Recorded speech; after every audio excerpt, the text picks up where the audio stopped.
Hello, good morning, and thanks for joining us again on another fabulous Kerfuffle panel webinar. I'm joined by our friends Pernilla and Robin from PropertyStream, aka the 22 Group. Hi Pernilla, hi Robin, how are you doing? Hi there, good to see you again, David.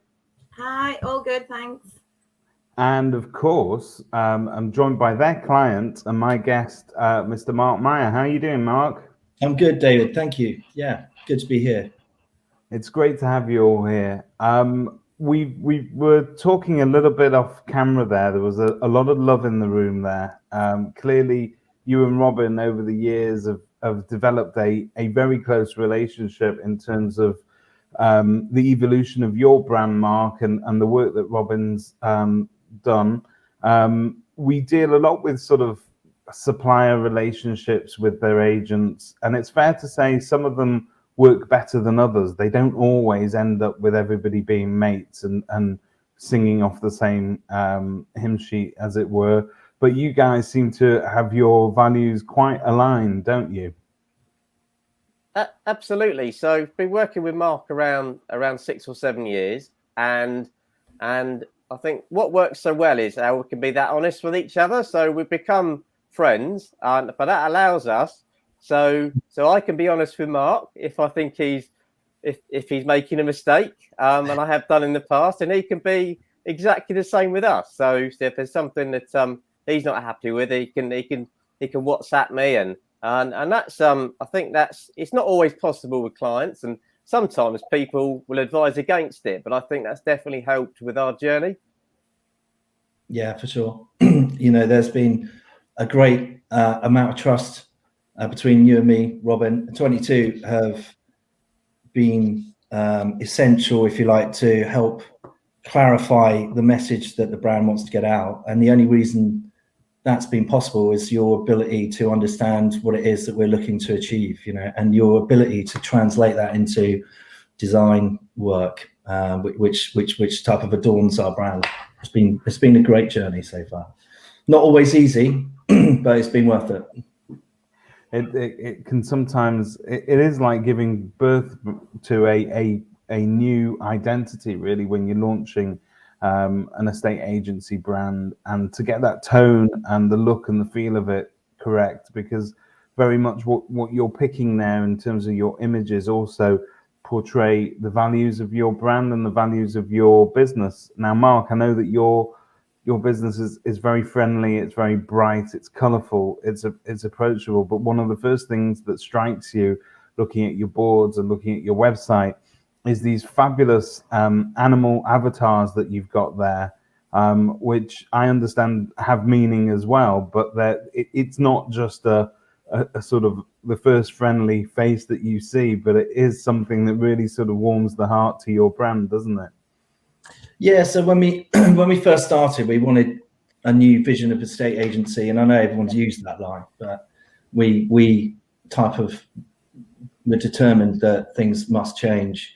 And in order to do that, we've used this army of avatar animals, if you wish, that Robin's devised with me to I mean, I'm sick to death of houses, and agents use keys and houses, and people with boxes on their heads with smiley faces. And I think it's much more about people's individual journey and the animals.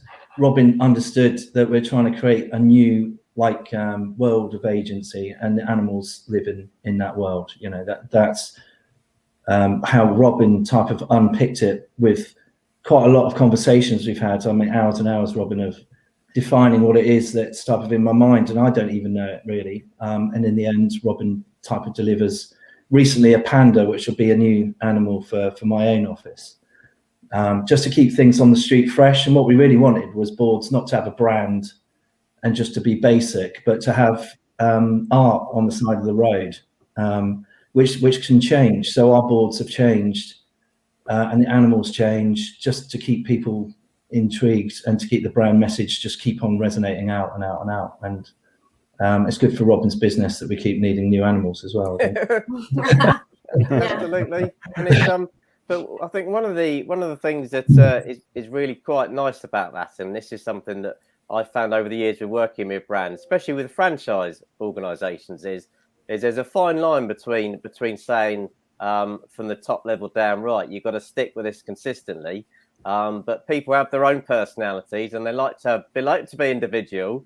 So yeah, if you can at least give something to the franchises where they feel this is mine, this represents me, this is a little bit different, it sits within a wider brand context, but this is my own individual animal, then it can go a long way. And I found that over the years a lot with sort of branding projects, that if you can tap into that, if you can ask your franchises for their opinions on things, then it can really make all the difference. And that's what we seem to have managed to achieve between us, is to stick with the Mayors brand, but keeping the franchises feeling a part of that brand.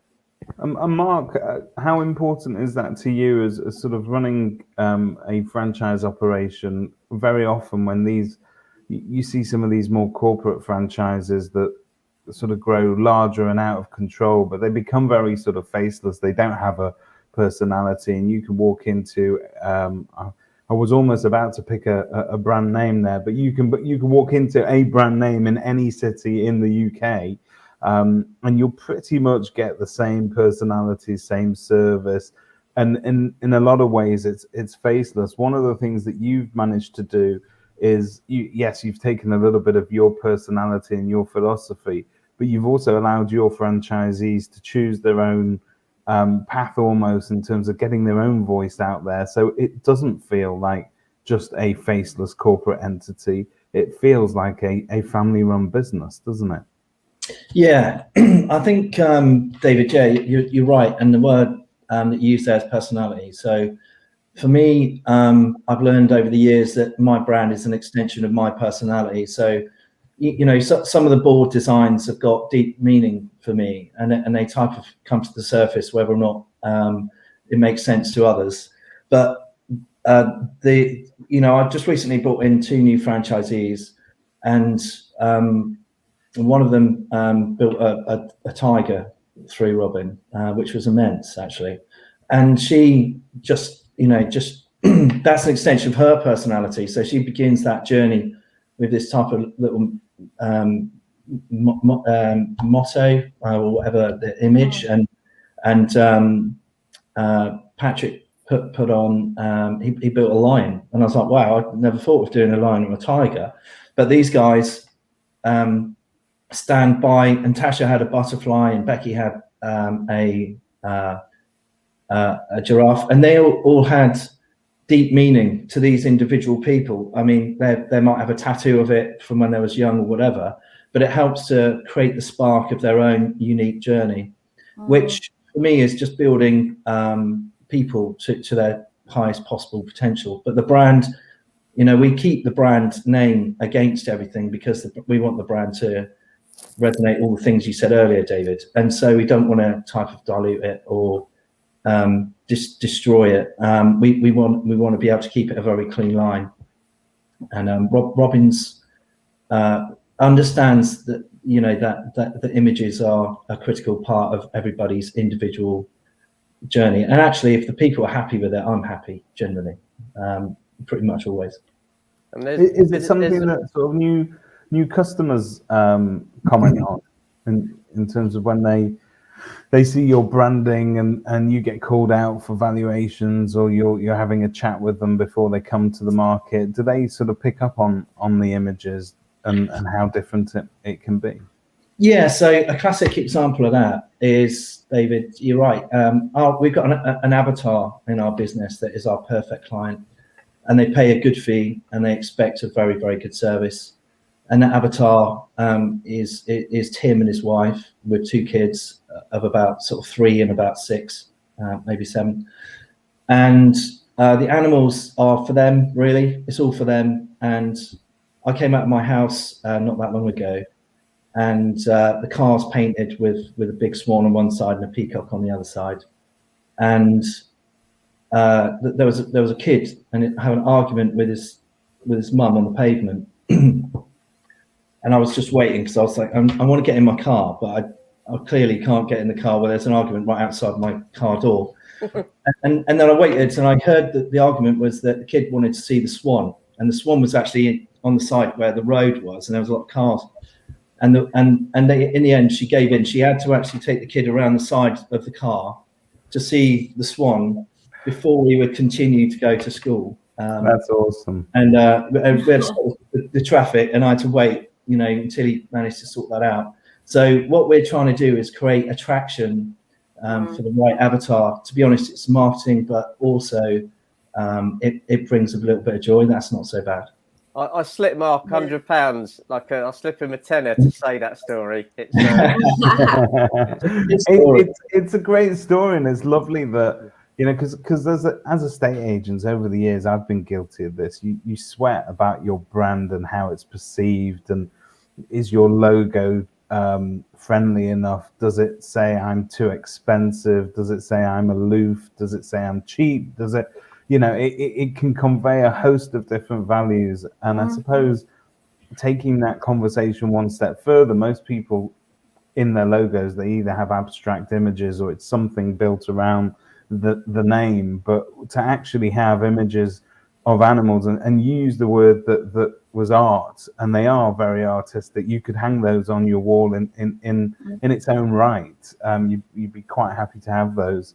And so to have that, to me, evolves that brand definition one step further. It takes the conversation away perhaps from the usual stuff, and it sets the customer's mind at ease. The fact that young man was willing to argue on his way to school. I mean, my kids will find any excuse, but if it was to see the swan on the side of your car, as far as I'm concerned, that's job done.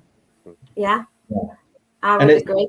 One thing, Mark, that I think you've done so well, just to add to that, is within the challenges of the franchise infrastructure, to be able to do that, because as a franchisor, you're obviously got to be the kind of gatekeeper of that brand, and you need consistency. But the biggest way to get that consistency and the engagement and the trust from your franchisees is if they engage with that brand in a positive way. So rather than just say, here it is, just oblige, you're giving them something to actually buy into. And once they buy into it, they're going to trust the brand, they're going to trust you, and everybody's happy. So I think you've just found, and obviously in collaboration with Robin and us as a team, just a perfect solution. Because, I worked in the franchise network before, and those challenges are really real. So to be able to give them that brand identity, and also by doing that, you're localizing the brand in a really smart way, because that's something that people are really big into now. You don't want just national brands. It needs to be local. It needs to be independent, which the franchisee are. They're business owners in their own right, but belonging to that bigger brand. So I just think it's a great success story. Thank you. I think that it has made the brand very easily stand out. And because most of the businesses they're all off high street, you have to do a lot of work in the high street or on the street to make up for the lack of visibility. So brand becomes way more important when you're not in front of people, on the street. So it helps to type of energize the brand to a slightly stronger level. And I see the business as art anyway. So art is just a creation, isn't it? Any business, like Simon well knows, and Kerfuffle and the branding, it's just art. It's just a piece of art which is being created, and it will one day be destroyed, I'm sure. But at the same time, it's very important to me to be able to let people be creative, and to do that, you need the right creative people to work with, because otherwise you'll just end up with a total type of beans on toast mess, really. And it's very clean. It's been working really well. 22 have been awesome. I'm just going to add there that although we've got these lovely animals, I'll also chip in there and say that my wife does them all as well. So we are keeping it close to home. And she loves. I want to say Mark needs a new animal.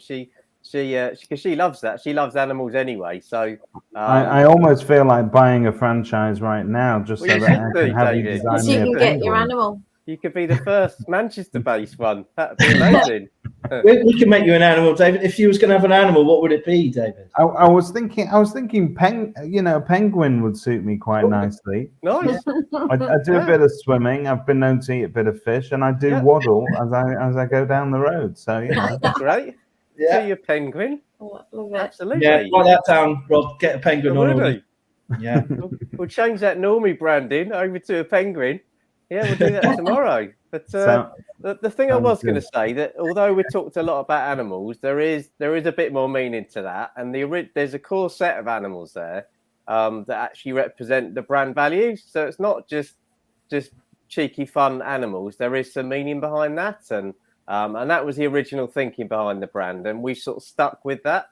That we've got the Myers brand values, and each one is sort of represented by. We've got a core set, haven't we, Mark? Yeah. So you've got a robin, which is we care. You've got the peacock, which is the core of the brand, which is extraordinary marketing. And taken basically, property is basically a marketing business. So the peacock represents that clear understanding that is what we have to do. And then there's with robin, there's these 4 core values: genuinely professional, which is a dolphin. And then there's a swan, which is enjoy the journey, because you want your clients to enjoy that, and your team and your franchisees. I forget the other one. That's a bit embarrassing. Proudly reliable. Yeah, the pug, which is proudly reliable, of course. So those four animals, and then the peacock is extraordinary marketing, are type of like the foundation stone of the whole lot. And the other animals are meaningful to the individual franchisees.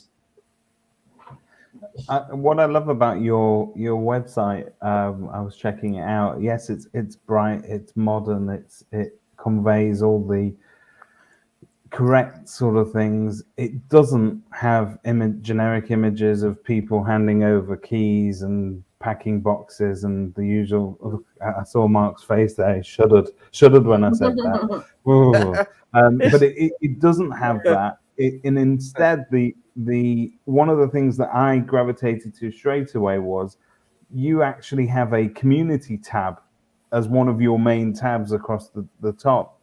A lot of agents say they're part of communities. They say they do community work, as it were. But to build that onto your website, I've not seen it locally.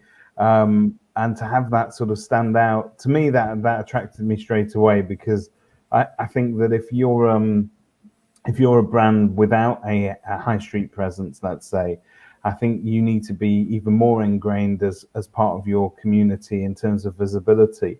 So tell me, Mark, a little bit about your sort of community philosophy, how you get involved, and how perhaps PropertyStream 22 Group have helped you with that. Yeah, thanks, David. So when we first opened the business, it was 11 years ago, about 10 days ago.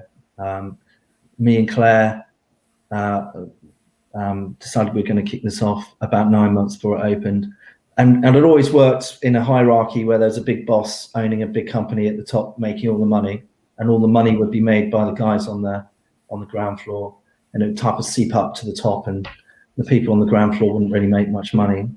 So we realized that if we were going to make the money, then we had no interest, but actually it wasn't the thing that we did this for at all.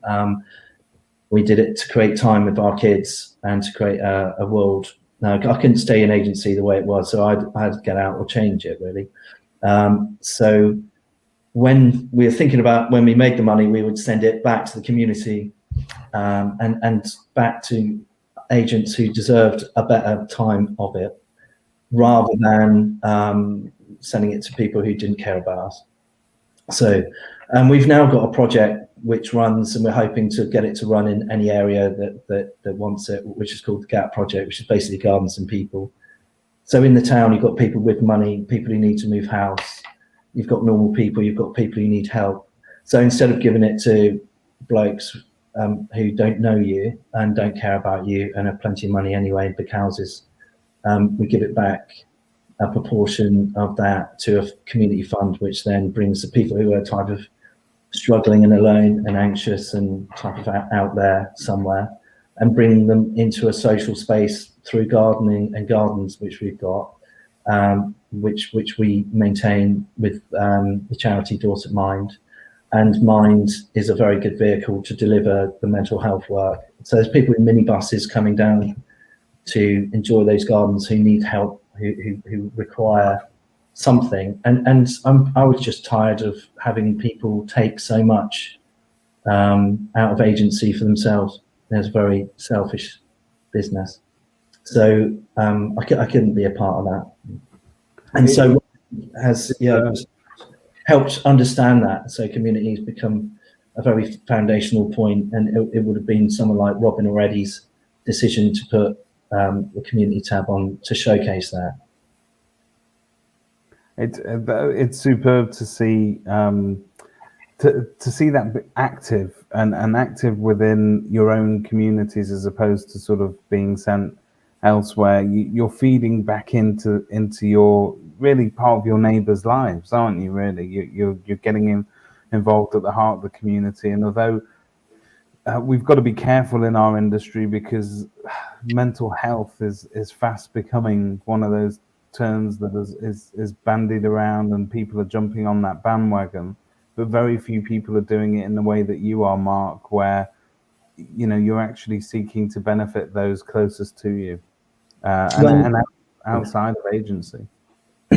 It was done for personal reasons. So I've suffered in the past from mental health issues quite badly, but my dad had nowhere to go. He was caring for my mum, and so I wanted to create gardens for him to go to, because that's what he loved. But he was becoming incapable of doing that because of his caring role. And then by the time I got the gardens just about ready to launch, he actually died.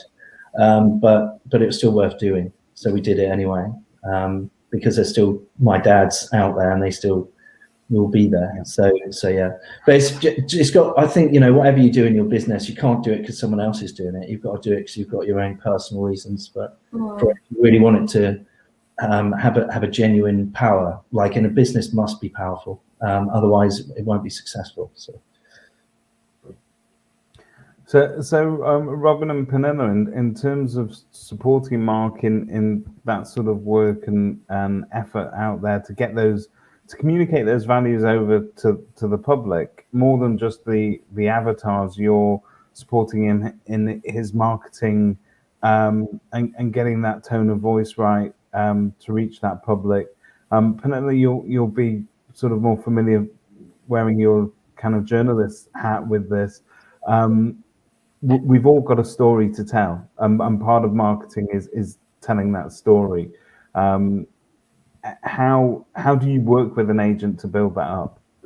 Yeah, I think Mark typically, what we've talked about, has set the absolute sort of optimum foundation for successful and really engaging and meaningful marketing, because you can build on all the assets that we've talked about, the animals, but the fact that they've got that meaning brings another layer to the whole point of the business and the marketing. And it means that you're driving, that there's so much behind that you're helping to drive that trust, which, again, coming back to that, we know that's so important right now. I think it was in the home buying survey that the Property Academy have just carried out. The results were again this year that trust is the number one factor that people look to when they're choosing an agent. So all the things that you're doing in terms of the community work, as well as the branding, it all kind of, it absolutely is. It's pivotal that all agents look to themselves and hold up a mirror and say, what can I do in that respect?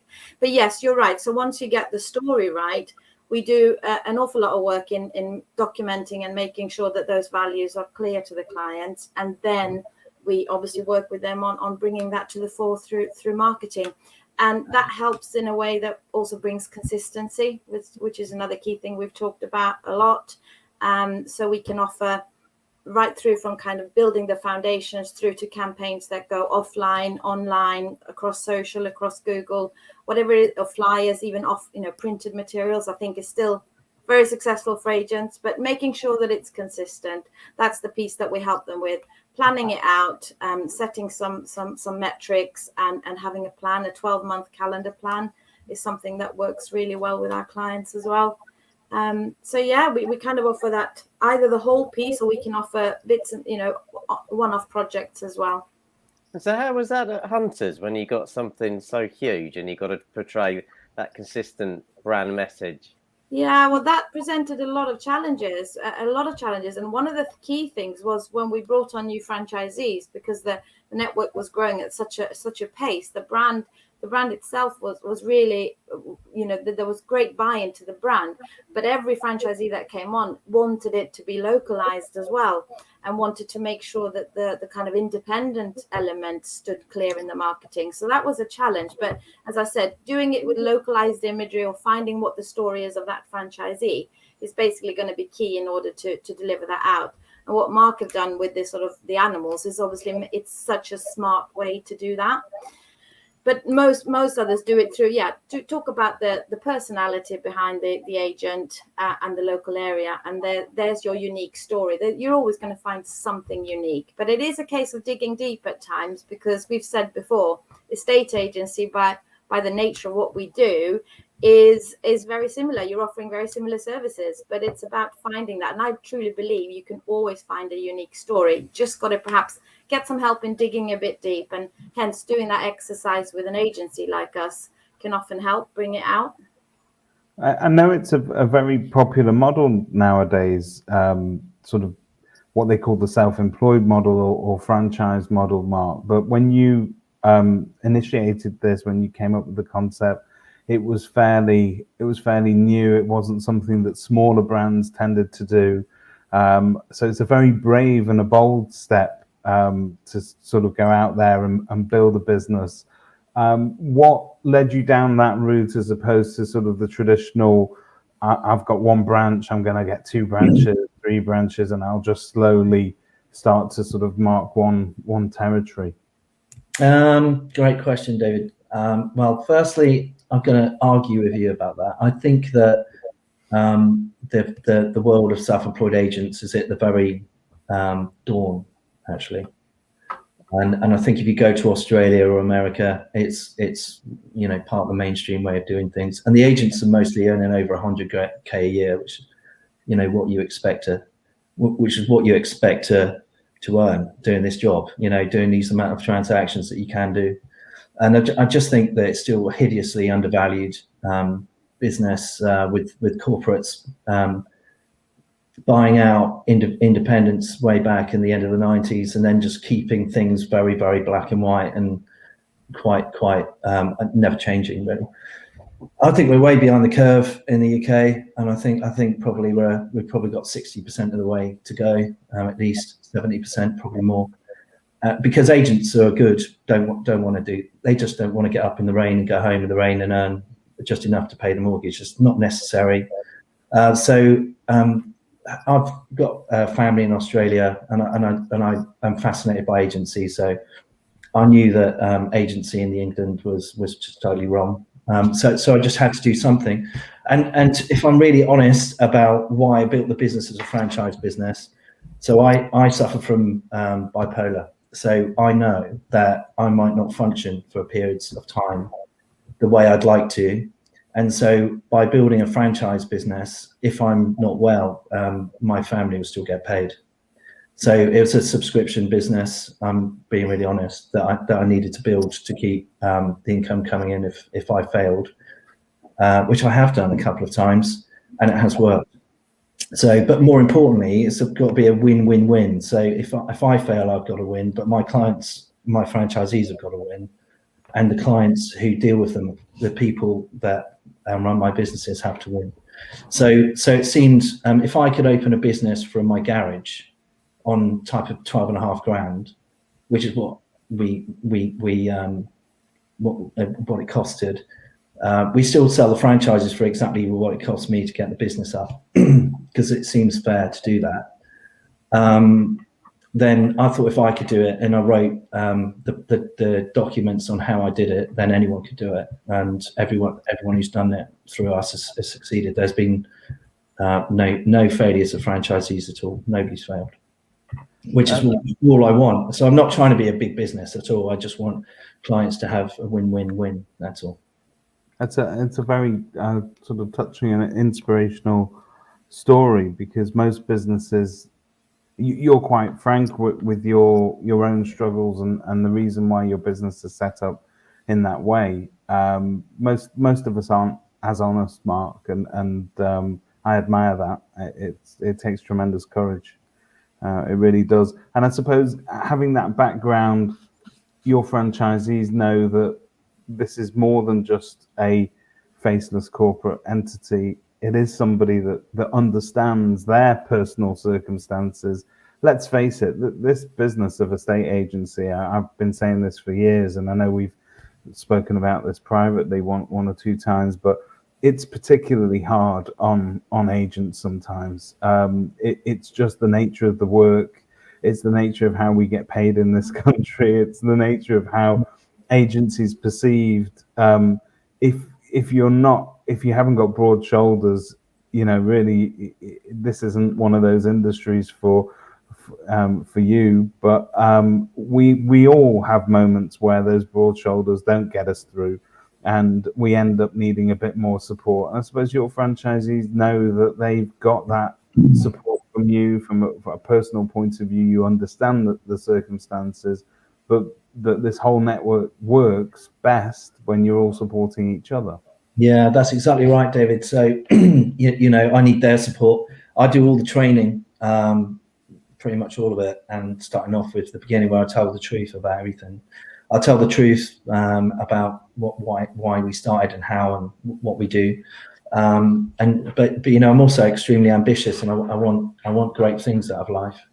And I think agency is full of really difficult emotions. Most of the clients we deal with are going through the worst time of their life, and there's nowhere for us to vent out apart from at home or something like that, or it blows us inside out. So it is very difficult in this country, and the system's completely broken. We have to carry most people on our backs half the way through it. But what I've found, what I love the most is I looked at one of the groups. There are different sections of our business, so depending on what your goals and aspirations are, we put you in a different section of WhatsApp network, if you like. One of them, I looked at my phone the other day, and there was 46 WhatsApps, and I thought, my dog had died or something cool.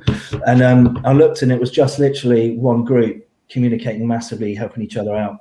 So if somebody's not well, the other people will take their phones and help book their viewing. So, and we all look after each other, so we're never alone. And that's all part of the structures that we built from the very beginning. So it's got to be a business where your clients always supported, actually, and if you're not well, they still need someone to pick up the telephone, and we've managed to create that. So and you only have to look on social media, Facebook or whatever, to see that support that they all have with each other, and like that's something I bought into right from day one, was just that caring attitude that Mark and Claire had for their franchises, and you can see it's offering that something that's different. It's that freedom to earn some money selling houses, but also to have that sort of freedom to have more choices in life, to live the type of life that they want to. And I really bought into that from day one, and I think that's helped with the creative and the branding and the message that we've helped Mark with along the way. Is the fact that I totally agree with what he's doing. It does help when it comes to branding. If you 100% support what your client is actually doing, then it can make it easier. I suppose I feel that support from Robin, by the way, all the time. And sometimes if things aren't going right, I will get a message from Robin. He gets it, and he somehow knows. And yeah, I've always felt 22 have just been an immense business to deal with. Thank you. They are great, and it's good that you clearly have shared values. I mean, Mark, your values are spot on. That they're great values to have. Any one of us would want to emulate that, but it's easy for us to say that. Very few businesses manage to put aside their own corporate needs and prioritize individuals in the same way that you have. And you're getting a little bit of love here from Mr. Jason Tebb himself from On the Market. Great work, Mark. Inspirational to see a brand stepping away from the norm, and one which has developed its own personality and individuality. Some other generic Facebook user there is sending you love, and Ellie Rose and Mark, you are an inspiration. Those aren't normally comments we get on our sort of panel webinars, because we don't get this level of insight into sort of the personality behind a brand. And I suppose I'm not going to give them pure credit for that, but PropertyStream have helped to do that once again. I think what it is a conduction. I've got all these great ideas, but just talking to the wrong person, it's not going to go anywhere. So Robin conducts it out and type of lights fires, which I find very hard to get away from sometimes. But they've been what we needed. Sometimes, like Robin said, I didn't understand it, and I'm learning. And we've learned to build exactly what we started off with, that word trust. And we have to live our values. We have to live those values. If we don't live those values, we need to get them off the wall and rebuild those somehow. Robin, I think it's really good that you say that, actually, Mark, because there is so much talk, right? It's almost, you can't let that trust and honesty become just a tick box that isn't just a new tick box for agents. That is just, and I do fear for that sometimes. So I think it's almost a challenge out there to agents to bring your issues and your concerns and your real challenges to us, and we'd love to work with clients to really create something new as well, and rather than just kind of do it as a process with similar to what most agents do, because again, there are so many opportunities there to just challenge that stigma that still exists around estate agents, if we're honest. But like you said, your story is so genuine and so bold, and I commend you for being so honest. I think it's been amazing. But again, a lot of people, we know that behind closed doors, a lot of people are suffering with all sorts of things and have challenges behind their businesses. That again, we could help bring that to the fore, and it will be something that would help them. Yeah, I think we underestimate everyone's lives. It's just so hard. Building a business in the country is extremely difficult. And if we don't accept that, then we're always just going to be papering over the cracks and smiling when we don't smile. It's not a very nice environment to wake up and try and be someone you're not every day. And I just cannot do that anymore. I'm just too old to bother. But I also need to learn how to live a life well, and I honestly hope for our franchisees that they can build a business that someone else runs and they don't have to be there anymore. And that's the model that I've taken. And I work 3 or 4 hours a week and someone else runs my business. That's what I want for my franchisees. They don't need to stand there turning over this thing the whole time. It's not necessary. They just need to know how to go through that entire path. And we do know that pathway, and we're living it here at Myers. It's true. And the animals are each person's individual journey to that end, if that's what they want to achieve. And so we got to build, these people. We got to build them up, and you've got to believe in them and help them and be there for them. And the brand curation, if you wish, it's me and Robin brand curating all the time. And if it goes off brand, I soon hear about it. You do. I know I only mentioned it the other week, but it's but I'm going to say it again. It's that because it means a lot to me how Mark came back to us around 4 years in.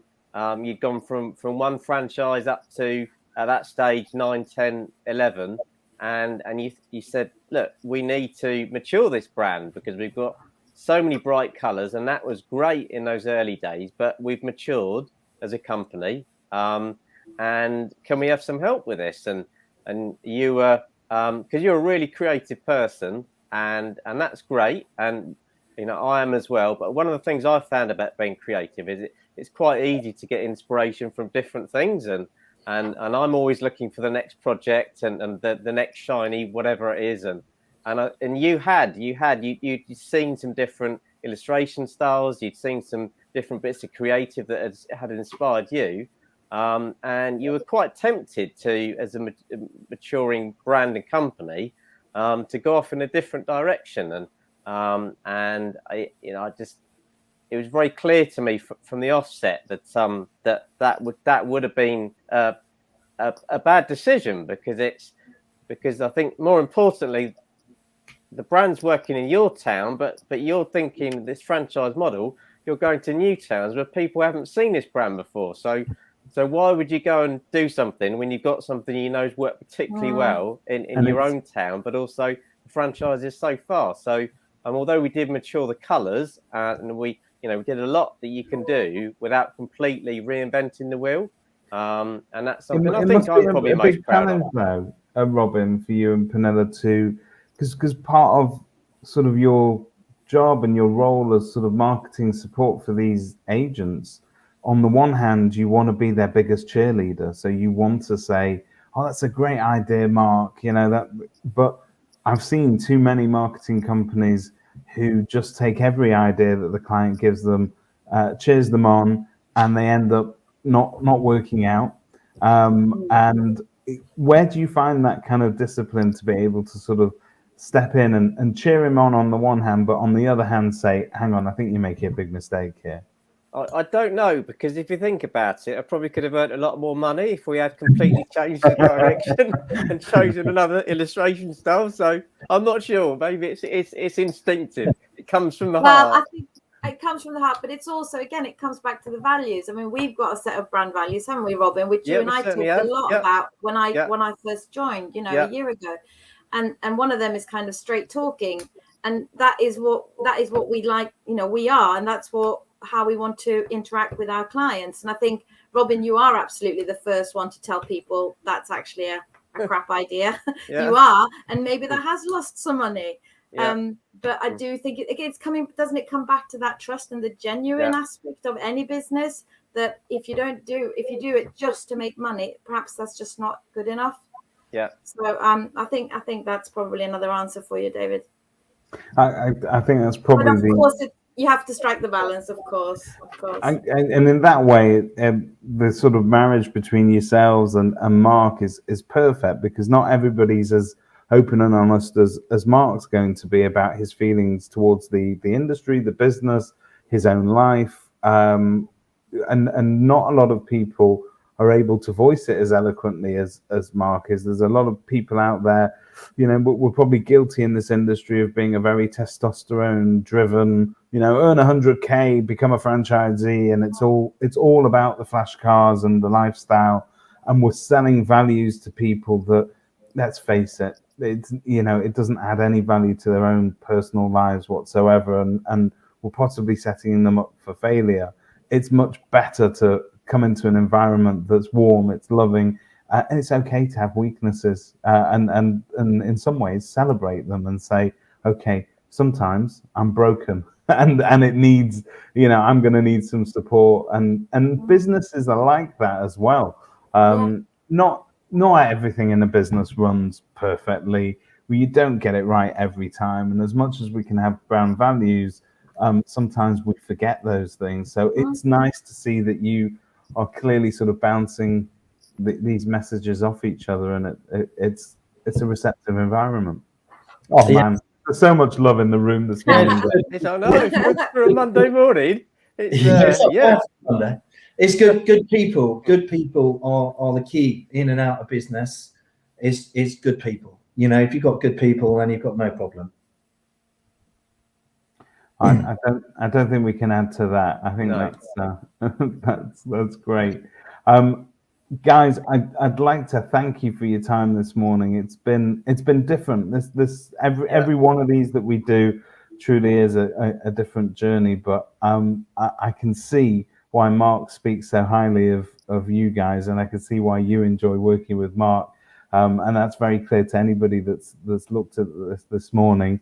And anybody that has a challenge with voicing the sort of personality behind their business and getting that out there, highly recommend you get in touch with the guys at PropertyStream, because I've sat on their sofa before, and they do go to you go to lengths to understand the customer's way of thinking and their kind of brand identity that they wish to project.